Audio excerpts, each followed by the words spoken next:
ಅಮ್ಮನ್ನ ನಿನ್ ತಲೆಕೈ ಬುರುಡೆ ಯಾಕೋ ಹಾಗ್ ಗಾಬ್ರಿ ಆದೆ? ಅಂದ್ರೆ ತ್ರಿಶೂಲದಲ್ಲಿ ಚುಚ್ಚಿದ್ರು ಅಂದ್ರಲ್ಲ. ಅದಕ್ಕೆ ಕುಂಬಳಕಾಯಿ ಕಳ್ಳ ಅಂದ್ರೆ ಹೆಗಲ್ ಮುಟ್ಕೊಂಡ್ ನೋಡಿದ್ರಂತೆ. ಯಾಕೆ ಹೆದರ್ಕೋತೀರಾ ಹಸ್ಬೆಂಡು? ಏಯ್ ಅಮ್ಮ, ಅಮ್ಮನವ್ರು ಬಂದ್ಬಿಟ್ರಾ? ಹೌದು ಅತ್ತೆ.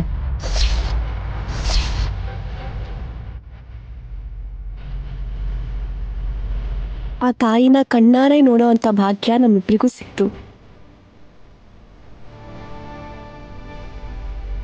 You are so lucky. ಆ ಮಹಾತಾಯಿನ ದರ್ಶನ ಮಾಡಿರೋರು ನಿಮ್ಮನ್ನ ನೋಡಿದ್ರೆ ನಮಗೂ ಪುಣ್ಯನೇ. ನಿಮಗೆ ಯಾವ ರೀತಿನೂ ದೃಷ್ಟಿ ತಾಗ್ಬಾರ್ದು. ನೇನಿ ಹತ್ರ ಬನ್ನಿ, ದೃಷ್ಟಿ ತೆಗಿತೀನಿ. ಅಯ್ಯೋ ಅಯ್ಯೋ.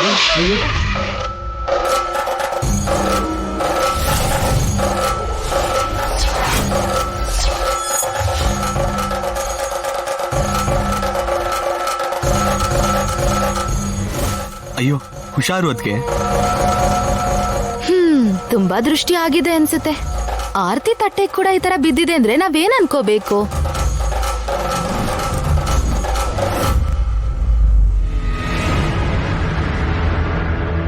ಸಾರಿ ವಿಶಾಲ್. ಪರವಾಗಿಲ್ಲ ಅದಕ್ಕೆ. ಕೈ ಬಿಟ್ಟು ಹೋಗಿದ್ದು ಅವಕಾಶ ಅಲ್ವಲ್ಲ, ಆರ್ತಿ ತಟ್ಟೆ ಅಷ್ಟೇ. ಮಾನಸ ದೇವಿ ಅಮ್ಮನವ್ರಿಗೆ ಕೊಟ್ಟ ಮಾತನ್ನ ಉಳಿಸ್ಕೊಂಡ್ ಬಂದ್ಮೇಲೆ ನಿಮ್ಮನ್ನ ಬಾಗ್ಲಲ್ಲೇ ನಿಲ್ಲಿಸ್ಕೊಂಡು ಆರತಿ ಮಾಡಿ ಮನೆಗೆ ಸ್ವಾಗತ ಮಾಡೋಣ ಅಂತ ಅನ್ಕೊಂಡ್ಲು ಹಾಸಿನಿ.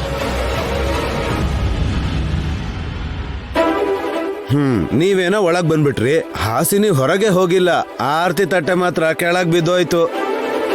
ಏನಾದ್ರೂ ಕೇಡಾಗತ್ತೆ ಅಂತೀರಾ? ನೀನ್ ನಡಿಬೇಕು ಅನ್ಕೊಂಡ್ರು ಸರಿ, ಅದ್ ನಡಿಯಲ್ಲ. ಏನಾಗ್ಬೋದು ಅನ್ನೋ ಯೋಚನೆ ಕೇಳಿದ್ರೆ ನೀವ್ ನನ್ನನ್ನೇ ಬೈತೀರಲ್ಲ. ಹೋಗ್ಲಿ ಬಿಡಿ. ಇನ್ನೊಂದ್ಸಲ ಕರ್ಪೂರನ ಬೆಳಗ್ಸಿ ದೃಷ್ಟಿ ತೆಗಿರಿ, ಏನು ತಪ್ಪಿಲ್ಲ. ಆಗ್ಲಿ, ಇಲ್ಲಿ ತಗೊಳ್ಳಿಯತ್ತೆ.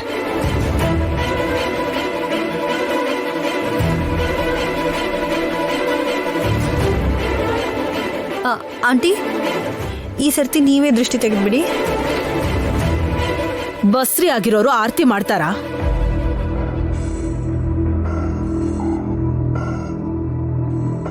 ಹಾಸ್ನಿಯತ್ಗೆ ಟೆನ್ಷನ್ ಮಾಡ್ಕೋತಾರೆ, ಅದಕ್ಕೆ ನೀನೇ ಮಾಡಮ್ಮ. ತಗೋ ಅತ್ಗೆ.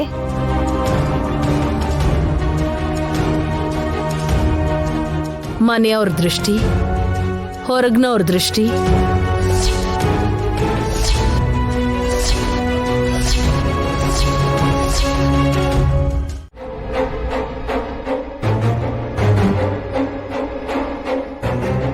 ನಿನಗ್ ದುಡ್ಡಿನ ಆಸೆ ಅಲ್ಲ, ಮೇಕಪ್ ಆಸೆನೂ ಇದೆ ಅಂತ ಆಯ್ತು. ಹೀಗ್ಯಾಕೆ ಹೇಳ್ತಿದ್ದೀರಾ? ನನ್ ಗ್ಲಾಮರ್ ನೋಡಾ? ನಿನಗೆ ಹಾಗೆ ಅರ್ಥ ಆಯ್ತಾ? ನಾನು ಹೇಳ್ತಾ ಇರೋದು ನಿನ್ ಮಕ್ಕಕ್ಕೆ ಬಣ್ಣ ಮೆತ್ಕೊಳ್ಳೋದ್ರ ಬಗ್ಗೆ ಹೇಳಿಲ್ಲ. ನೈನಿ ಅತ್ಗೆ ಅವ್ರಿಗೆ ಆ ತರ ದೃಷ್ಟಿ ಹಾಕಿದ್ ನೀನೆ ಅಂತ ಯಾರಿಗೂ ಗೊತ್ತಾಗದೆ ಇರೋ ತರ ಚೆನ್ನಾಗೆ ಮ್ಯಾನೇಜ್ ಮಾಡಿದ್ಯಾ ಅಂತ ಇದ್ದೀನಿ. ನಂದು ದೊಡ್ಡ ಕಣ್ಣು ಅಂತ ಹೇಳಿ ಒಪ್ಕೋತೀನಿ. ಆದ್ರೆ ನಮ್ಮ ಅಕ್ಕನ್ ತರ ದೂರದೃಷ್ಟಿ ಇಲ್ದಿರೋ ನಾನು ಇನ್ಯಾರಿಗ್ರಿ ದೃಷ್ಟಿ ಹಾಕ್ತೀನಿ? ಅಪಾರ್ಥ ಮಾಡ್ಕೊಳಕ್ಕೆ ಅಂತ ಕಾಯ್ತಾ ಇರೋ ನೀವು ಹೀಗ್ ನನ್ನ ಎದುರು ಬಂದು ಹೀಗೆಲ್ಲ ಮಾತಾಡ್ಬೇಡಿ. ನಿನ್ ಮನ್ಸಲ್ಲಿ ಏನ್ ಅನ್ಕೊಂಡಿದ್ಯೋ ಗೊತ್ತಿಲ್ಲ, ಆರ್ತಿ ಬೆಳಗ್ಲೇ ಇಲ್ಲ. ಇದೊಳ್ಳೆ ಚೆನ್ನಾಗಿದೆ. ಅವ್ರು ಬರೋಕ್ಕೂ ಮುಂಚೆ ಹಾಸಿನಿ ಅಕ್ಕ ಆರತಿ ಮಾಡ್ಬೇಕು ಅಂತ ಗಡಿಬಿಡಿ ಮಾಡಿದ್ರು ಕೂಡ ದೀಪ ಬೆಳಗ್ತಾ ಇತ್ತು. ನನ್ ಯಾಕ್ರಿ ಬೈತೀರಾ? ಗಜ ಬಂಡೆ ಕತೆ ಮುಗಿಸಿ ಮಣಿನ ಅರ್ಪಿಸಿ ಮನೆಗ್ ವಾಪಸ್ ಬಂದವ್ರಿಗೆ ಅವ್ರು ಖುಷಿಯಾಗಿ ಆರತಿ ಮಾಡೋದ್ ಇಷ್ಟ ಆಗದೆ ಬೆಂಕಿ ಕೂಡ ಆರ್ ಹೋಯ್ತು. ಅದ್ ಗೊತ್ತಾ ನಿಮ್ಗೆ? ಇದೇನ್ ದೊಡ್ಡ ರಹಸ್ಯ ಅನ್ಕೊಂಡ್ಯಾ? ಇಲ್ಲ ಅಂದ್ರೆ ಏನು? ನಾನೇನೋ ದೃಷ್ಟಿ ಹಾಕಿರೋ ಹಾಗೆ ದೊಡ್ಡದಾಗ್ ನೀವೇನೋ ಕಂಡು ಹಿಡಿದಿರೋ ಹಾಗೆ ಬಿಲ್ಡಪ್ ತಗೋತಿರಲ್ಲ. ಅವ್ರು ಒಳ್ಳೆ ಕೆಲ್ಸ ಮಾಡಿ ಬಂದಿದ್ದಾರೆ ಅಂತ ನಿನ್ ಬಾಯಿಂದನೂ ಮಾತ್ ಬರ್ತಾ ಇಲ್ವಲ್ಲ? ಮೊಟ್ಟೆ ಇಡೋ ಕೋಳಿನ ಯಾರಾದ್ರೂ ಚಿಕನ್ ಅಂಗಡಿಗೆ ಹೋಗಿ ಕೊಡ್ತಾರಾ? ಹಾಲ್ ಕೊಡೋ ಹಸುನ ಮನೆಯಿಂದ ಯಾರಾದ್ರೂ ಓಡಿಸ್ತಾರಾ? ಹಾಗ್ಯಾರು ಮಾಡಲ್ಲ. ನಮ್ಮ ಅಕ್ಕ ಬಾವ ಮಾಡಿದ್ದಾರೆ. ಕೋಳಿ ಹಸು ಎಲ್ಲಿದೆ ಈಗ? ಎಕ್ಸಾಂಪಲ್ ಹಾಗೆ ಹೇಳಿದ್ದು ರೀ. ಪ್ರಾಣ ತೆಗಿಯೋಂತ ಪಂಚಕ ಮಣಿನ ಜೊತೆಲೆ ಇದ್ದಿದ್ ಭುಜಂಗ ಮಣಿನ ತಗೊಂಡ್ ಹೋಗಿ ಮಣಿಕಾಂತ ಪ್ರಾಂತ್ಯದಲ್ಲಿ ಅಮ್ಮನವ್ರಿಗೆ ಅರ್ಪ್ಸ್ ಬರೋದು ಅಂದ್ರೆ ದಡ್ಡತನ ತಾನೆ. ನಮ್ಮ ಹತ್ರನೇ ಇಟ್ಕೊಳ್ಳೋದಕ್ಕೆ ಅದೇನ್ ನಮ್ ಸೊತ್ತಲ್ಲ. ಯಾರು ಹೇಳಿದ್ರು? ಆಕಾಶವಾಣಿ ಕೇಳಿಸ್ತಂತೆ. ಆಕಾಶವಾಣಿ ಬಂತು, ದಿವ್ಯವಾಣಿ ಪಲ್ಲಕ್ಕಿಯಿಂದ ಹೇಳ್ತು ಅಂತ ನನಗ್ ಕತೆಗಳು ಹೇಳ್ಬೇಡಿ. ರೋಡಲ್ ಬಿದ್ದಿರೋ 10 ರೂಪಾಯಿ ನೋಟು ಯಾರ್ ತಗೋತಾರೋ ಅವ್ರದೇ ಅಂತ ಅದ್ರ ಹಿಂದೆನೆ ಬರ್ದಿರತ್ತೆ. ಎಷ್ಟೋ ಮಣಿಗಳಿರುವಂತ ದೇವಸ್ಥಾನದಿಂದ 1-2 ಮಣಿನ ತಗೊಂಡ್ ಬಂದು ವಾಪಸ್ ಇಟ್ ಬಂದಿದ್ದಾರೆ ಅಂದ್ರೆ ಅವರು ದಡ್ರು ತಾನೆ. ಹಾಗ್ ಮಾಡದೇ ಇದ್ರೆ ವಂಶ ಮುಂದುವರಿತಿರ್ಲಿಲ್ವಂತೆ. ಆದ್ರೆ ಆಯ್ತು, ಯಾರಿಗ್ ಬೇಕು ಬದುಕು, ತಲತಲಾಂತರ ಎಲ್ರೂ ಆರಾಮಾಗಿ ಬದುಕ್ಬೇಕು ಅನ್ನೋ ಆಸೆ ಯಾಗ್ಬೇಕು? ಹಲ್ಲು ಉದುರಿದ್ರೆ ನಿನ್ ಮಕ್ಕ ಚೆನ್ನಾಗ್ ಕಾಣಲ್ಲ ಹೇಳ್ತಾ ಇದ್ದೀನಿ. ನಿನಗ್ಯಾವ ಅದೃಷ್ಟ ಅರ್ಹತೆನೂ ಇಲ್ಲ. ಹಾಗಿರುವಾಗ ಯಾಕೆ ಈ ತರ ವಕ್ರವಾಗಿ ಮಾತಾಡ್ತೀಯ? ಹಾ,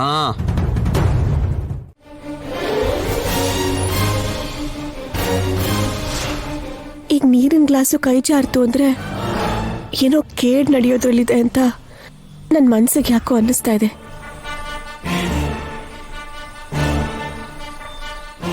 ಇದೇ ಮಾತನ್ನ ನಾನ್ ಹೇಳಿದ್ರೆ ನನ್ ಬಾಯಿ ಸರಿಲ್ಲ ಅಂತ ನೀವ್ ಬೈದ್ರಿ. ಈಗ ನಮ್ಮ ಅಕ್ಕ ಅದನ್ನ ಹೇಳಿದ್ರೆ ಭವಿಷ್ಯನ ಮನ್ಸಲ್ಲಿ ಇಟ್ಕೊಂಡು ಹೇಳ್ತಿದ್ದಾಳೆ ಅಂತ ನೀವ್ ಹೊಗಳ್ತೀರಾ. ಭೇದ ಭಾವ ಇದರಿಂದ ಗೊತ್ತಾಗತ್ತಲ್ಲ. ಭೇದ ಭಾವ ಅಂತಲ್ಲ, ನೈನಿ ಅತ್ತಿಗೆಗೆ ಮುಂದೆ ಏನಾಗುತ್ತೆ ಅಂತ ಗೊತ್ತಾಗುತ್ತಲ್ಲ, ಆ ಮಾತನ್ನ ನಾವು ಖಂಡಿತವಾಗ್ಲೂ ನಂಬೋದು. ನಿನ್ಗೇನ್ ಗೊತ್ತಾಗುತ್ತೆ ಅಂತ ಹೇಳ?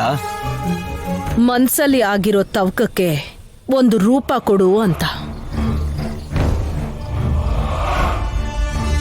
ಅಂದ್ರೆ ಮನೋನೇತ್ರದಿಂದ ಆ ಅಪಾಯ ಏನು ಅಂತ ನೋಡಿ ಹೇಳಕ್ ಹೇಳ್ತಿದ್ದೀನಿ ಹಾಸಿನಿ.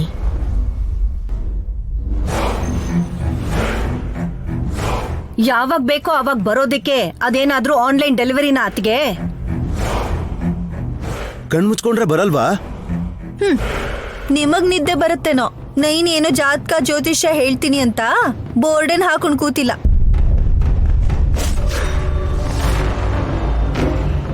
ನಾನ್ ಹೇಳೋದನ್ನ ಸಮಾಧಾನದಿಂದ ಕೇಳು ಹಾಸಿನಿ. ಏನೋ ಅಪಾಯ ಇದೆ ಅಂತ ನಯನಿ ಹೇಳ್ತಿರೋವಾಗ ಅದ್ ಏನು ಅಂತ ತಿಳ್ಕೊಳ್ಳೋದು ಎಲ್ರಿಗೂ ಒಳ್ಳೇದಲ್ವಾ? ಯಾರಿಗಾದ್ರೂ ಅಪಾಯ ಆಗತ್ತೆ ಅಂದ್ರೆ ಎಚ್ಚರಿಕೆನ ವಹಿಸ್ಬೇಕಲ್ವಾ? ಅಂತ ಅಪಾಯ ಬರುತ್ತೆ ಅಂತಂದ್ರೆ ನೈನಿ ಹೇಳೇ ಹೇಳ್ತಾಳೆ. ಇವಾಗ ಯಾಕೆ ಮೌನವಾಗಿದ್ದಾಳೆ ಅಂತ ಕೇಳ್ತಾ ಇದೀನಿ ಬಾವಾ.